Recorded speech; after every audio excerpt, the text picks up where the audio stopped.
Hola a todos y a todas, bienvenidos al curso de Hidráulica 1 del programa de Ingeniería Civil a distancia. Mi nombre es Margarita Hernández, voy a ser la tutora de este curso. En este nuevo video ampliaremos la información fundamental del comportamiento de un flujo turbulento. Antes de comenzar a establecer las principales características del flujo turbulento, es importante mencionar que, contrario a este, en el flujo laminar, las partículas fluidas se mueven según trayectorias paralelas, como lo vemos en la parte izquierda de la figura, formando de esta manera un conjunto de capas o láminas bien definidas que no se mezclan entre sí, por lo que precisamente no se genera turbulencia. Ahora bien, la turbulencia puede generarse por el paso del fluido sobre superficies de frontera, o bien porque existen diferentes capas del fluido que se mueven una encima de la otra a diferentes velocidades. La definición anterior indica que existen dos tipos de turbulencia, una generada por efectos viscosos debido a la presencia de paredes, conocida como turbulencia de pared, y otra que se produce en ausencia de la pared y que se genera por el movimiento de capas del fluido a diferentes velocidades.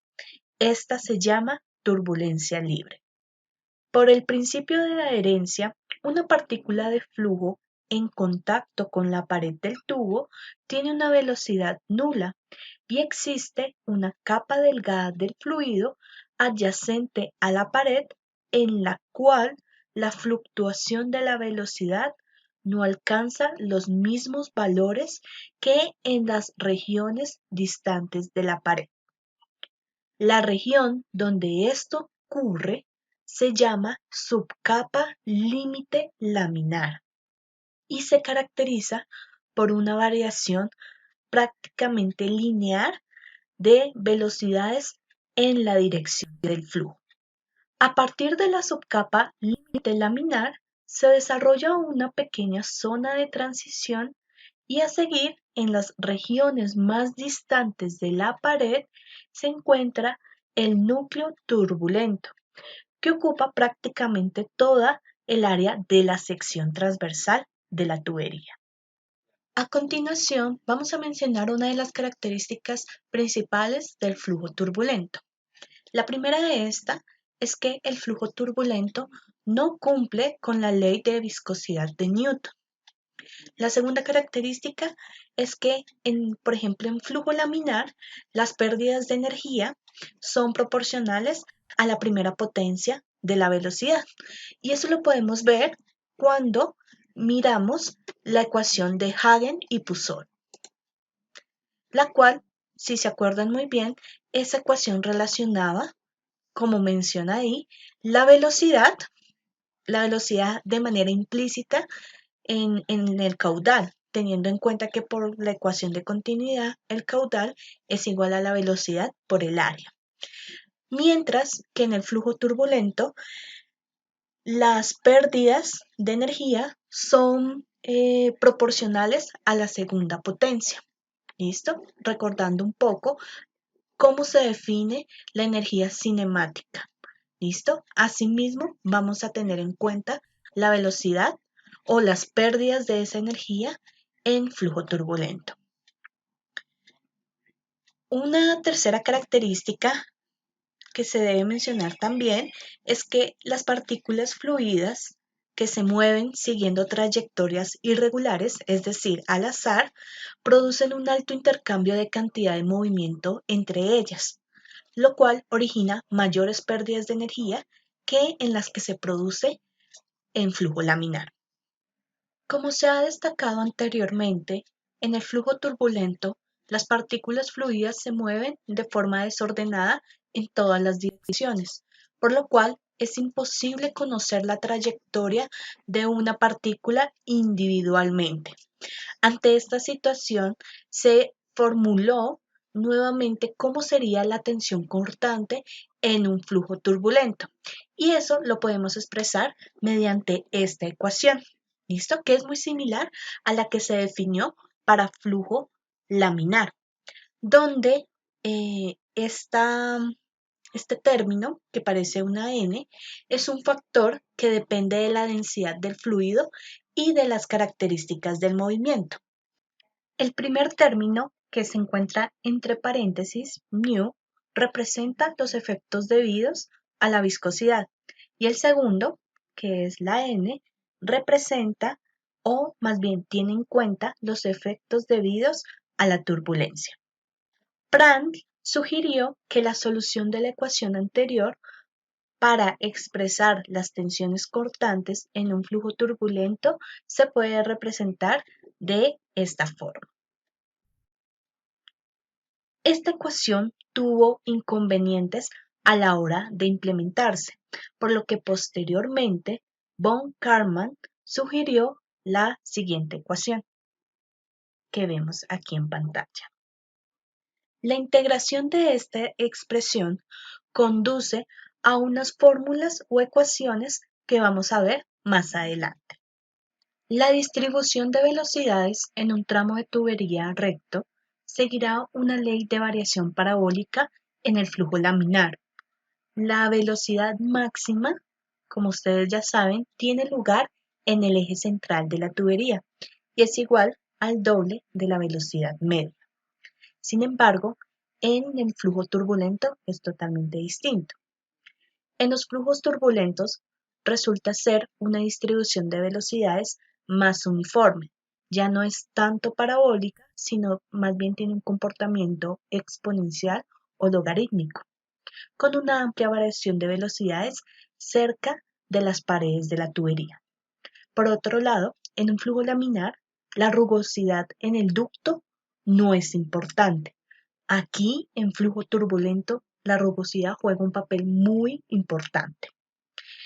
Y tercer aspecto importante es que para el flujo turbulento no hay una solución numérica exacta. Entonces, lo que se han venido planteando con el paso de los tiempos son ecuaciones empíricas que, como les dije, vamos a ir viendo más adelante.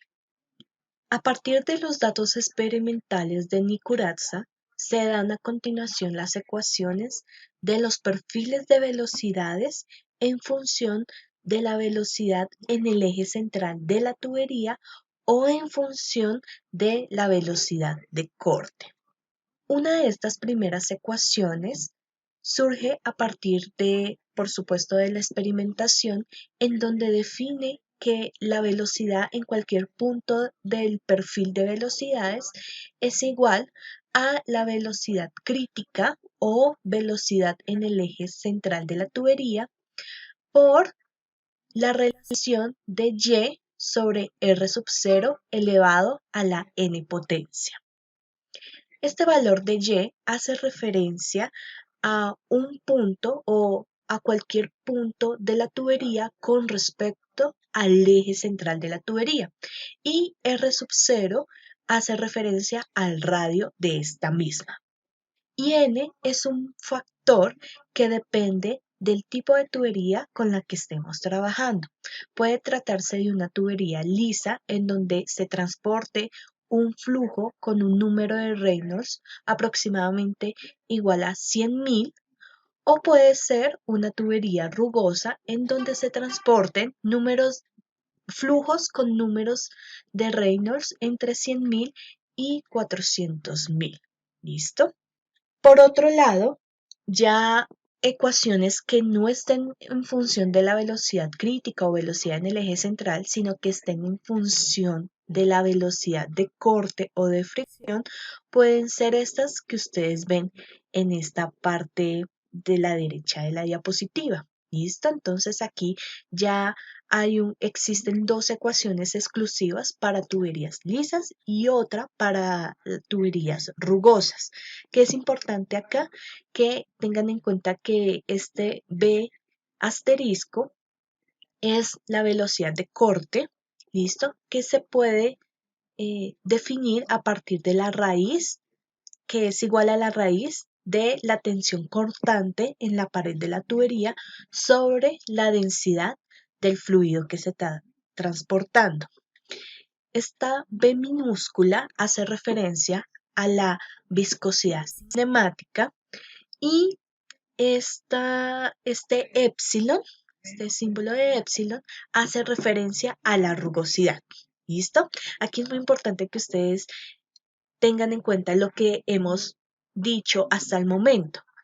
Para tuberías lisas o cuando uno está trabajando tuberías lisas, estas están más relacionadas a que va a ocurrir un flujo laminar. ¿Listo? Por lo tanto, se tienen más en cuenta las fuerzas viscosas.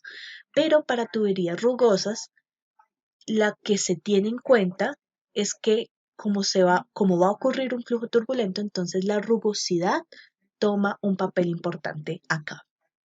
Algo que se me olvidaba comentarles es que esta velocidad crítica o esta velocidad en el eje de la tubería hace referencia a un valor límite. ¿Eso qué quiere decir? La velocidad crítica resulta ser de interés práctico para el ingeniero porque es aquella velocidad por debajo de la cual toda turbulencia es amortiguada por la acción de la viscosidad del fluido. ¿Qué quiere decir eso? Que todo valor o velocidad que esté por debajo de la velocidad crítica hace referencia a que de pronto el fluido tiene un comportamiento laminar y todo valor que esté por encima de esa velocidad crítica hace referencia a que pues el fluido tiene un comportamiento totalmente contrario, es decir, turbulento. Un concepto que está fuertemente ligado con el perfil de velocidades que genera un flujo en una tubería es capa límite. Para poder entender qué es capa límite, es importante saber que todo esfuerzo de corte generado afecta el flujo en una zona llamada capa límite, la cual se puede encontrar tanto en un flujo laminar como en un flujo turbulento. La capa límite es una zona del fluido que es afectada de manera directa por el esfuerzo cortante cuando el fluido, en este caso el agua, se encuentra en movimiento. Revisemos esta figura. En esta figura, la capa límite, ya sea para flujo laminar o flujo turbulento, la vamos a definir con el símbolo de ρ. Si ustedes pueden notar acá, para un flujo laminar solo existe una capa límite, pero en un flujo turbulento aparecen dos subcapas límites, denominadas ρ y ρ'P, donde usualmente ρ'P siempre es menor que ρ. Ahora bien, ¿qué otro concepto está muy ligado tanto a capa límite como al perfil de velocidades? Pues ese concepto es la rugosidad. Una de las principales características de las tuberías que vamos a implementar o vamos a utilizar de aquí en adelante es precisamente esa característica tan importante, la rugosidad. Para la rugosidad podemos diferenciar entre dos tipos de rugosidades. Uno es la rugosidad absoluta, denominada como K sub S, y la rugosidad relativa, denominada como la relación entre K sub S y D, donde D es el diámetro de la tubería. Ambas rugosidades definen el mismo concepto. La diferencia entre las dos es que la rugosidad absoluta se expresa en unidades métricas, usualmente milímetros, pero pues en nuestras ecuaciones usualmente las trabajamos en metros. Y la rugosidad relativa pues no tiene unidades. Es decir, al saber que K sub S se trabaja en unidades métricas y el diámetro también, pues la rugosidad relativa quedaría sin unidades. En un flujo turbulento podemos definir dos tipos de flujo. Uno de esos es el flujo hidráulicamente liso, donde K sub S es menor a la altura de la subcapa límite. Y el otro tipo de flujo se conoce como flujo hidráulicamente rugoso, donde la rugosidad absoluta es mayor a la subcapa límite. En la figura que podemos ver en la parte izquierda, podemos encontrar dos aspectos que diferencian entre un flujo hidráulicamente liso y un flujo hidráulicamente rugoso. Uno de esos es que estos triángulos que ustedes ven acá representan la rugosidad de la tubería.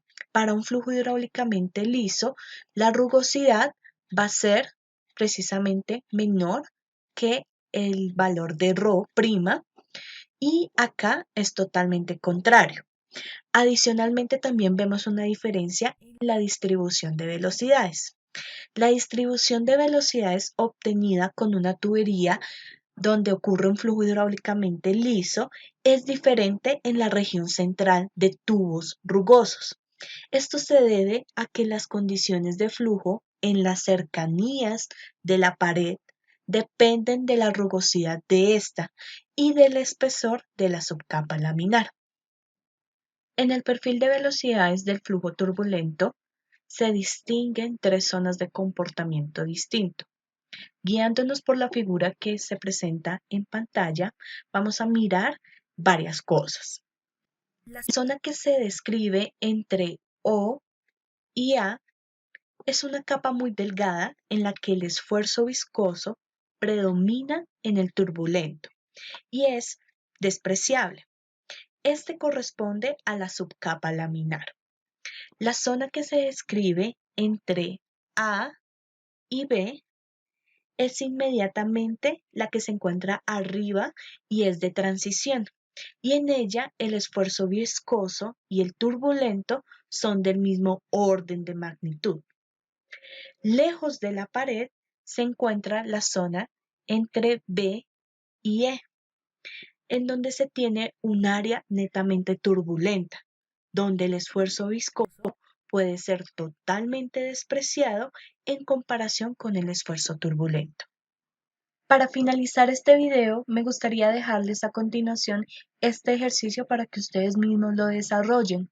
La solución de este ejercicio la encontrarán en el material de apoyo. Por favor, vayan, visiten ese enlace y si tienen dudas pueden escribirme referente a el tema que vimos en este video. Bueno, querido estudiante, de antemano agradezco que hayas llegado al final de este video. No olvides que cuentas con material adicional en tu aula virtual para que puedas consultar y puedas afianzar más los conocimientos adquiridos a partir de lo que se habló en este video. Nos vemos pronto.